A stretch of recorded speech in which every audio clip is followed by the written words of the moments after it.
hemp can be made into a biodegradable substitute for plastic plumbing pipes. And here's a sample of a hemp board. There's some others here too. I'm holding up one. It looks something like what I just showed. Not quite the same because some of this has to be worked out yet, exactly how to work with these materials. Some of the machinery isn't quite right, but that's because we're using wood machinery and not hemp machinery. Now this board is not as good as this one over here. This is, again, you probably can't see it on the camera, but it has a nicer surface. It looks better, and I know, because the numbers aren't on the back here, but I do know it's much stronger than this. In fact, it's much stronger than the traditional MDF or medium density fiberboard I just showed you. In a house fire, people are often killed by the gases from their carpet as it burns. Hemp carpet releases no poisonous fumes. This could be around doors, windows, what have you, where we use high-quality lumber in the past, which we really don't have much of anymore, no matter what anybody says. As long as this is painted, you would never know the difference between this being a nice mill piece of Douglas or oak, what have you. If you want to have a wood grain, you can print it on, overlay it, and what have you. A lot of this is done already.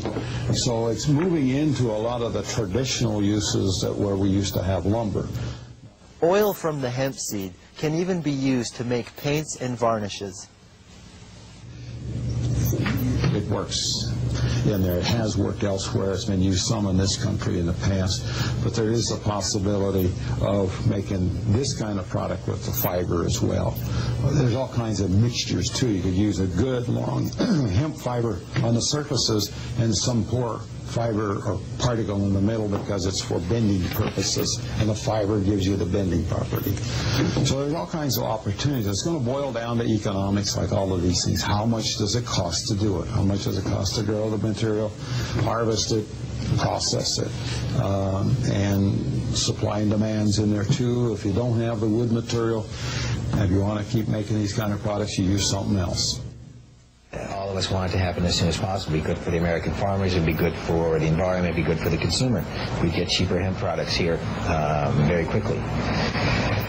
The same process by which we make ethanol fuel from corn can be used to convert hemp into a usable gas for our cars and to heat our houses.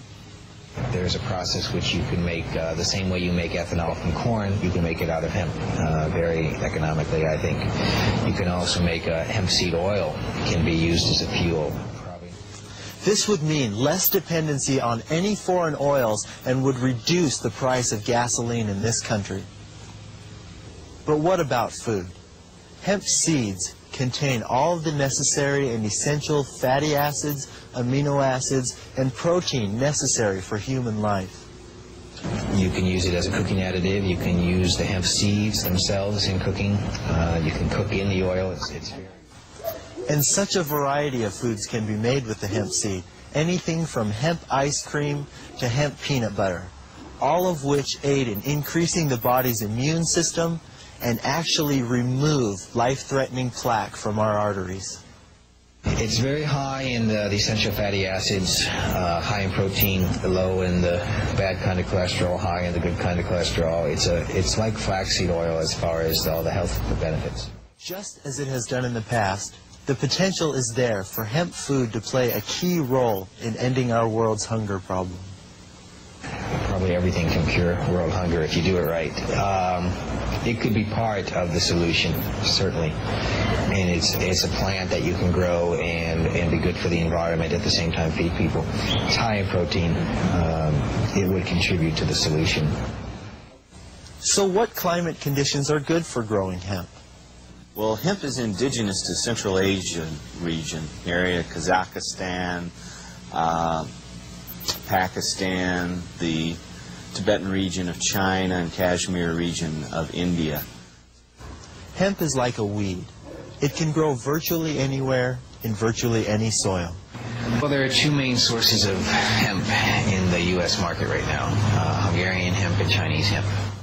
Well, it's grown in Holland. It was made legal to grow in England, I believe, in June of this year. And there's some hemp farms in Canada at the present time. Hemp can be planted in areas that have been deforested or fallen victim to a fire. You can grow it on land that might not be good for forest. I understand so some parts here in eastern Washington where it's not particularly great for growing anything. Hemp crop would grow well. Its long roots anchor the soil in place to prevent erosion, and its nutrient-rich foliage mixes with the soil to actually increase the fertility for the coming years. This is why hemp is also a good rotation crop for farmers. Judging from the acceptance our products have gotten, I'm pretty sure the general public would not have any objection or very little objection to industrial hemp being grown here. The politicians don't realize that. Nobody even wants to talk about it yet. But with the environmental issues becoming more crucial, with the American farmers needing new crops, with the paper industry needing new pulp, it should happen very quickly. The idea behind the hemp movement is not to eliminate jobs or eliminate industries. It is to create more jobs and new industries to integrate hemp knowledge and hemp products into today's society. The logical way to use this to start with is as a supplement to present wood material in an operating medium density fiberboard plant like I showed here, or particle board, which is a little coarser particle, as a supplement to that raw material. And so people become familiar with the processing of the material, and it gets used properly in the board, and then eventually, with success, you could move on to a manufacturing plant that would use the hemp material exclusively. I'm not optimistic. It might be 5 or 10 years before they allow it. And what we're trying to do is put the hemp products under the nose of the American consumers so they can see it's a good product and not be afraid of it, and start accepting it and accepting the idea of growing it here.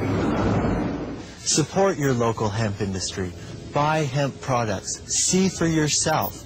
Test them against products that you use now. Which do you like better? Then make a choice. It would appear that it has lots of benefits and a lot of good things that you can do with it, and the secret is economics, like I said before, and developing a way to take it out of the political and emotional scene so that there's not a concern that you're growing a drug material rather than a building material. But it's just a question on how much political resistance there's going to be. It could happen within 1 year of the United States government allowing it. It might happen sooner under a permit plan. I think what's going to happen is that cannabis will be taxed and regulated, and that hemp fiber and seed will be grown without regulation, and within 10 years will become a major source of fiber for paper making.